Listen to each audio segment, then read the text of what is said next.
What's going on, ladies and gentlemen? My name is Spencer, and welcome back to Advice. They call it the show without a name. Who is they? Do you really want to know? In today's episode, I wanted to talk about feeling like a burden.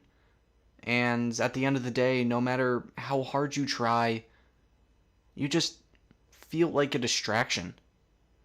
Burdenism is burdenism where who cares?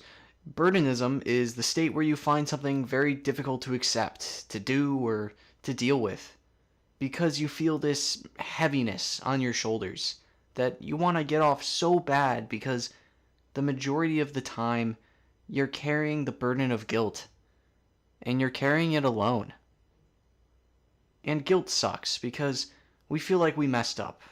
We can hold that for our entire lives. I still feel bad for some of the less than ideal stuff in middle school, and that was 10 plus years ago at this point. And back then, I was just a literal child. So, shouldn't I just let that go? Doesn't that make the most sense? We can't. No, yeah, we definitely can't, because you want to make something right by that person or people we've wronged. We want to seek validation for the past and move forward like nothing happened.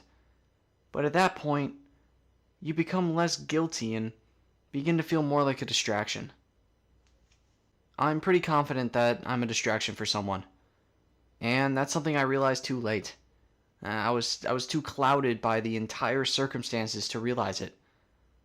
The world isn't going to stop for you. It never will. You can take as much time as you need to process a certain thing. But everyone has moved on with their lives.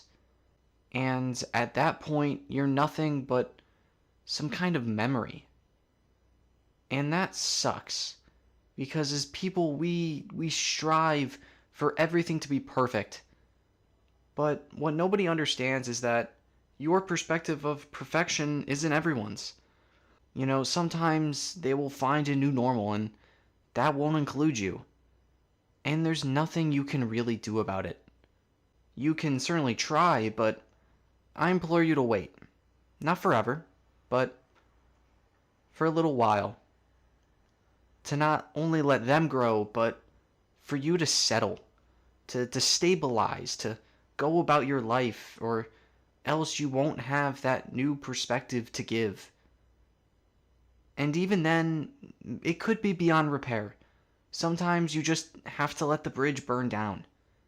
You can talk from separate sides of it, but you will never fully hear each other.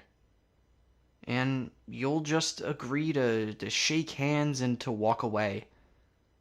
It's like closure, and we always want to get it. And if you feel like you haven't done it, you're going to scratch and you're going to claw to get it. And when you do that, all you do is make them build another bridge in another direction as fast as they can. Because maybe, just maybe, their life is better without you in it. And you're not brave enough to ask because you think you already know the answer. You care too much to bring up the past and open that can of worms again. And that feeling is just heartbreaking. But before you catch me playing open heart surgery on myself, man, I would lose that game quickly. That's what I'm gonna call it for today's episode. Are you a distraction? How does it make you feel, and will you ever reach out? If you feel like I missed anything, please put it below. I'd love to have a conversation about it. And if you want your questions answered, please email me at koboltuxadvice@gmail.com for a nameless read. Thank you so much for watching, and I'll see you next time.